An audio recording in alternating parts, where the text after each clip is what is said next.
वाली बहू। शादी के पहले से ही विभा को कपड़े धोने का बड़ा शौक था। कभी नल के नीचे तो कभी तालाब के पास। अरे मेरी नीली वाली लुंगी नहीं दिख रही है। विभा की अम्मा, कहाँ रखी है लुंगी? अरे वो तो विभा ने परसों ही धोकर रखी थी आपकी अलमारी में, देखो वहीं होगी। वो ना मैंने आज धो दी, मुझे लगा कि गंदी हो गई होगी। अरे कैसे गंदी हो गई थी? उसे तो मैंने पहना भी नहीं। हे भगवान, इस लड़की के कपड़े धोने की आदत से परेशान हो गया हूँ मैं। जितना तो घर में राशन नहीं आता, उससे कहीं ज्यादा डिटर्जेंट पाउडर का खर्चा है। इसकी शादी करवा दो, शादी जाए अपने घर में ही करे काम, फिर चाहे घर के कपड़े धोने हो या पूरे गांव के। हाँ ठीक बोल रही हो, देखता हूँ मैं कोई लड़का। वो दिन भी आ जाता है जब विभा को देखने लड़के वाले आ जाते हैं। लड़की मुझे अच्छी लगी। होने वाली सास कहती है, बेटी अगर कुछ पूछना है तो पूछ लो।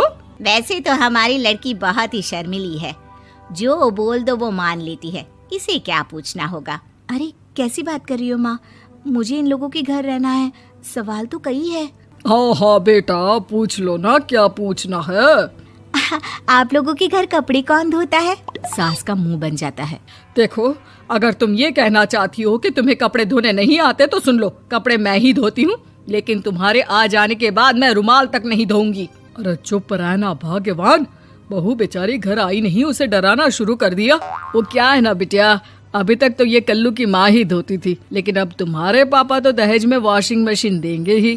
तभी विभा की माँ बोल पड़ती है, सवाल भी पूछा तो क्या। वैसे भाई साहब, मशीन की तो फिर भी कपड़े धोने की कैपेसिटी होती है, मतलब जो बिटिया दे रहे हैं ना विभा, इसे कपड़े धोने का बहुत शौक है। ये आप लोगों के क्या, आस पड़ोस गांव मोहल्ले सबके कपड़े धो दे और उफ तक ना करे।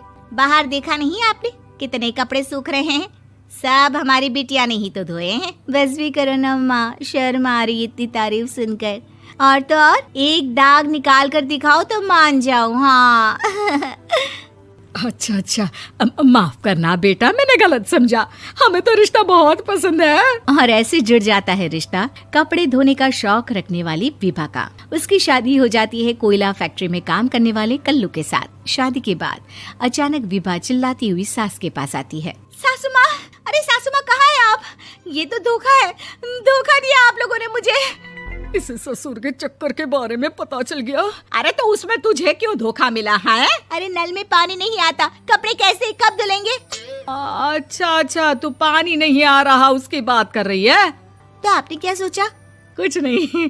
अच्छा, तेरी माँ ने कहा था कि कपड़े धोने का शौक है तुझे, याद आया मुझे। शौक शौक बोलकर कपड़े धोने वाले मेरे जुनून को कम ना आके सासू माँ, कपड़ा धोना मेरा गुरूर है। तभी पति भी वहाँ आ जाता है। अभी अभी मैंने इसे सनी देओल की फिल्म दिखाई है, उसी के डायलॉग मार रही है माँ। अच्छा सुन, साफ साफ बता रही हूँ, पानी सुबह 4 से 6 और शाम को 10 से 12 आता है, समझी? विभा टाइमिंग सुनकर हैरान हो जाती है। ये क्या भूतों का मोहल्ला है? सुबह 4 बजे उठकर कौन कपड़े धोता है? 4 बजे टंकी में पानी जाता है, फिर सारा दिन धोना ना, किसने मना किया? अरे कैसी बात कर रही हैं? 200 लीटर की टंकी में कितने कपड़े धो लूंगी मैं, सुबह ही उठ जाऊंगी मैं। अब क्या था, विभा सुबह 4 से लेकर रात के 12 बजे तक कपड़े ही धोती रहती। एक रोज सास पड़ोस से निकलकर कहीं जा रही होती है कि साथ वाली कहती है, हाँ कल्लू की माँ, जरा ये बताओ कि 2 साड़ी है, 2 ब्लाउज और एक पेटीकोट और एक नाड़े वाला लंबा कच्छा। हाँ तो? अरे तो क्या, कितना लोगी धुलाई ये बताओ। धोबन दिख रहे हैं हम क्या? हमारे पति सरकारी नौकरी से अभी अभी रिटायर हुए हैं और बेटा सुपरवाइजर है कोयला फैक्ट्री में। धोबन समझ रखा है हमें। हाय रे कल्लू की अम्मा, माफ कर दो, वो तो मोहल्ले में यही सब बता रहे थे कि तुमने बहू को कपड़ा धुलवाने के काम में लगा दिया है। सास को पड़ोसन की बात सुनकर गुस्सा आ जाता है। वो घर पहुंचती है जहां घर के बाहर ही इतने सारे कपड़े सूख रहे होते हैं जितने कि किसी धोबन के घर पर। अरे ओ कल्लू की दुल्हन, बाहर निकल। माँ जी यहीं आ जाओ, बाथरूम में चादर धो रहे हैं हम। अरे अभी हम धोते हैं, तुमको बाहर निकलो। ये आस पड़ोस वाले बोल रहे हैं कि हम बहू से कपड़े धुलवा धुलवा कर उसे कपड़ा धोने वाली बना दिए हैं। अरे छोड़ो ना माँ जी, किन लोगों की बातों में आती हो?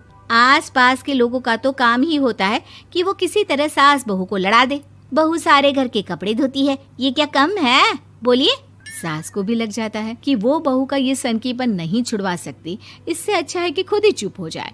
एक रोज सास और बहू मंदिर जाते हैं, जहाँ सास की साड़ी वहाँ खड़ी भीख मांगने वाली से मिलती है। माँ जी क्या बात है, आपकी साड़ी उस भिखारन से कितनी मिल रही है ना? हाँ हाँ देखो तो, दोनों की साड़ी मिल रही है। क्या बात है कल्लू की अम्मा, तुम खुद को तो अफसर की बीवी बताती हो और ऐसी सिंपल सी प्लेन साड़ी पहनकर घूमती हो। सिंपल और प्लेन नहीं है ये साड़ी। तो क्या सोने के धागे से फूल बने हैं? कुछ भी सासू माँ, कुछ भी। हाँ बने थे इस साड़ी में सोने के धागे से फूल। मेरे पति लेकर आए थे मद्रास से स्पेशली मेरे लिए 10,000 की। ताहे भाई साहब इस भिखारन के लिए भी सेम टू सेम साड़ी लेकर आए होंगे 10,000 की। सास उस वक्त तो कुछ नहीं कहती, लेकिन बहू के साथ घर आती है और अलमारी से एल्बम निकाल कर लाती है। ये साड़ी देख रही है, ये वही साड़ी है जिसे मैंने अभी पहना था। इस साड़ी में ये जो चमकदार फूल दिख रहे हैं ना, ये सोने के धागों से काढ़े गए हैं। लेकिन तू लोकल वॉशिंग मशीन ब्रश से घिस घिस कर सारे फूलों को निकाल कर साड़ी प्लेन कर दी। मुझे माफ कर दीजिए सासू माँ। और तो और, जब मैंने तुझे तेरी गलती के लिए कुछ नहीं कहा, लेकिन तूने तो सबके सामने मेरा मजाक ही बना दिया। क्यों? बहू को समझ में आ जाता है कि अब से उसका कपड़े धोना बंद।